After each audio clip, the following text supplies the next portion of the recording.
കേരളത്തിലാണെങ്കിൽ ജനസംഖ്യ കുറയുന്നു. അതായത് ക്രിസ്ത്യൻ യുവതി യുവാക്കൾ വിദേശ രാജ്യങ്ങളിലേക്ക് പോയിക്കൊണ്ടിരിക്കുന്നു. ആ ഒരു ആശങ്കയും ഇന്ന് പിതാവ് പങ്കുവെക്കുകയുണ്ടായി. സാറിന്റെ ഈ അസംബ്ലിയിൽ വന്നതിന് ശേഷം സാറിന് ഈ നമ്മുടെ സമൂഹത്തോട് എന്താണ് പറയാനുള്ളത്? ഇവിടെയുള്ള വിദ്യാർത്ഥികൾക്ക് ഇവിടെ തന്നെ പഠിക്കാനും വിദേശ രാജ്യങ്ങളിലുള്ള സൗകര്യങ്ങൾ ഇവിടെ ഒരുക്കുവാനും അവർക്ക് ഒരു ഇൻകം ഉണ്ടാക്കുവാനുള്ള സംവിധാനം. ഇപ്പം പലരും വിദേശത്തേക്ക് ജോലി ചെയ്യാൻ പോകുന്നത് വിദേശത്ത് ചെല്ലുന്നു, ജോലി ചെയ്യുന്നു, പഠിക്കുന്നു, പഠിത്തത്തോടൊപ്പം വർക്ക് ചെയ്യുന്നു. ആ ഒരു സിസ്റ്റം ഇവിടെയും വന്നേ പറ്റൂ. ഇപ്പോൾ ഇവിടെ വന്നിട്ടുണ്ട്, സിനിമാ മാളിലെല്ലാം പിള്ളേർ വർക്ക് ചെയ്യുന്നുണ്ട്, അവർക്ക് അതിനുള്ള ഇൻകം കിട്ടുന്നുണ്ട്. അതുപോലെ കാർഷിക മേഖല ഇവിടെ തകർന്നടിച്ചിരിക്കുക. കൃഷി ഇവിടെ പ്രോത്സാഹിപ്പിക്കണമെന്നുണ്ടെങ്കിൽ ഇപ്പം ഇസ്രായേലുകാരൻ ഒരേക്കർ സ്ഥലത്ത് വാഴ വെച്ചാൽ അവന് 8 ലക്ഷം രൂപ വരുന്ന ഇൻകം. അത് ഏത്തവാഴ കൃഷി ചെയ്തിട്ട് ഏത്തക്ക പച്ച ഏത്തക്ക മൂത്ത് കഴിയുമ്പം അത് പൊടിച്ച് അതിൻ്റെ പൗഡർ വിടുന്നു US, യൂറോപ്പ്, കാനഡ. അവിടെ ഓർഗാനിക് ആയിട്ടുള്ള ഈ ഏത്തക്ക പൗഡർ കുട്ടികളുടെ വയറുവേദനയെ തടയും. ഒരു വയസ്സിൽ താഴെ കുട്ടികൾക്ക് വയറുവേദന എന്ന് പറയാൻ പറ്റില്ല. അതിന് 1200 രൂപ വിലയാണ്.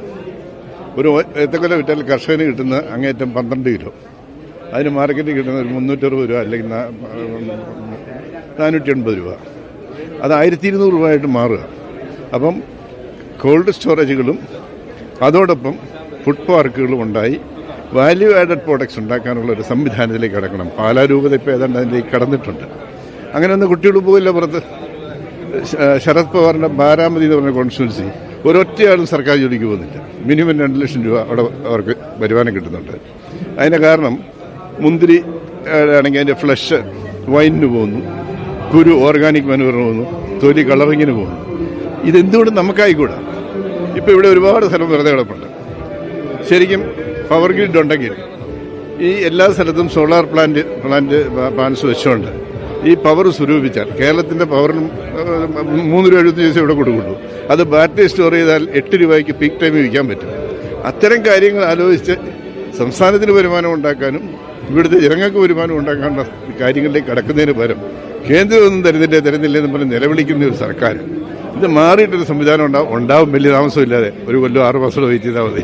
കേരളത്തിൽ നമ്മുടെ കുടിയേറ്റ കർഷകരും കുരുമുളക്, ഏലം, അതുപോലെ റബ്ബർ, ഇതിനൊക്കെ ഒരു അടിസ്ഥാന വില നിശ്ചയിച്ചാൽ അല്ലേ, അത് അങ്ങനെയൊന്നും നിശ്ചയിക്കേണ്ടതും കൂടിയല്ലേ ഈ പാവപ്പെട്ട കുടിയേറ്റ കർഷകരെ സംരക്ഷിക്കേണ്ടതിന് വേണ്ടി? തീർച്ചയായും ഇത് വേണം. വന്യമൃഗങ്ങളിൽ നിന്നുള്ള സംരക്ഷണം വേണം.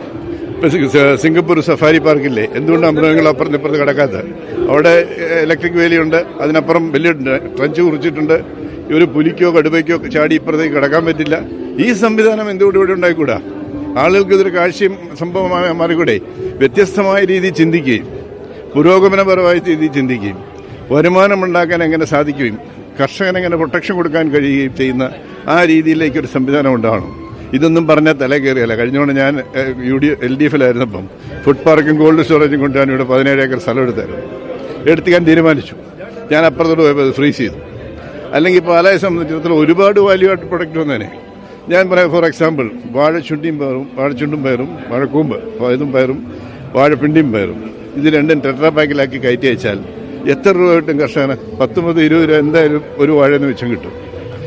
ഈ ഒരു വാല്യൂ ആഡഡ് പ്രോഡക്റ്റ് ഉണ്ടാക്കണമെന്നുണ്ടെങ്കിൽ അതിൻ്റെ റോ മെറ്റീരിയലിന് സ്റ്റോക്ക് ഉണ്ടായിരിക്കണം. ആ സ്റ്റോക്കില്ലെങ്കിൽ പിന്നെ എങ്ങനെ ഇതിന് ചെയ്യും? അപ്പോൾ അതുകൊണ്ടാണ് ഒരു കോൾഡ് സ്റ്റോറേജ് ആവശ്യപ്പെട്ടത്. അതിന് കേന്ദ്രം 50% സബ്സിഡി കൊടുക്കുന്നുണ്ട്. 10,000 ടൺ സ്റ്റോക്ക് ചെയ്യണമെങ്കിൽ 10 കോടി രൂപയെ കോസ്റ്റ് ഉള്ളൂ. അതിൽ 5 കോടി രൂപ കേന്ദ്രത്തിൻ്റെ സബ്സിഡിയാണ്. എന്തുകൊണ്ട് ഇത് ഉപയോഗിക്കുന്നില്ല? അപ്പോൾ അങ്ങനെയെല്ലാം ഉപയോഗിക്കാനും ഈ പറഞ്ഞ തരിശ് കിടക്കുന്ന സ്ഥലത്ത് സോളാർ പ്ലാന്റ്സ് വെച്ച് ഇലക്ട്രിസിറ്റി ഉൽപ്പാദിപ്പിച്ച് അവനും മാസം ഒരു 4 ലക്ഷം രൂപയെങ്കിലും സ്വന്തമായി വരുമാനം ഉണ്ടാക്കാനും സംസ്ഥാനത്തിൻ്റെ പവർ പ്രോബ്ലം മാറ്റുവാനും ഒക്കെ കഴിയുന്ന ഒരു സംവിധാനത്തിലേക്ക് നീങ്ങണം. അതിന് വ്യക്തമായ ആശയങ്ങളും വ്യക്തമായ നിർദ്ദേശങ്ങളും അതിലൂടെ നീങ്ങാനുള്ള ഇച്ഛാശക്തിയും ഒരു ഗവൺമെൻറ് ഉണ്ടാവണം. അത് ഇനിയൊരു ഗവൺമെന്റ് ഉണ്ടാവും, വരുന്ന ഗവൺമെന്റിന്.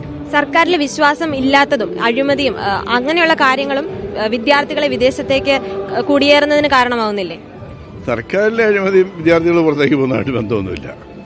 പല PSC അഴിമതികള്, അവർക്ക് പല കോഴ കേസുകൾ, ഇതൊക്കെ കേൾക്കുമ്പോൾ നമുക്കിവിടെ നിന്നിട്ട് കാര്യമില്ല എന്നൊരു തോന്നലല്ലേ യുവാക്കൾക്കും യുവതികൾക്കും ഉണ്ടാകുന്നത്? ഇന്ന് തൊഴിലവസരങ്ങളില്ലല്ലോ. എന്തുമാത്രം നഴ്സുമാരുടെ വേക്കൻസി ഇവിടെ കിടക്കുന്നു. 27,000 രൂപ ശമ്പളത്തിന് ടെമ്പററി ആയിട്ട് ആളുടെ പോസ്റ്റ് ചെയ്യല്ലേ? എല്ലാ സ്ഥലത്തും ഉദ്യോഗാർത്ഥികൾക്ക് PSC വഴി നിയമനം കിട്ടേണ്ട ഒരു പിള്ളേരെ 6 മാസം കോൺട്രാക്ട് എടുത്ത് പാർട്ടിക്കാരെ പോസ്റ്റ് ചെയ്യല്ലേ? അതിൽ മാറ്റം ഉണ്ടാവും. ഉണ്ടായേ പറ്റൂ, ഉണ്ടാവും.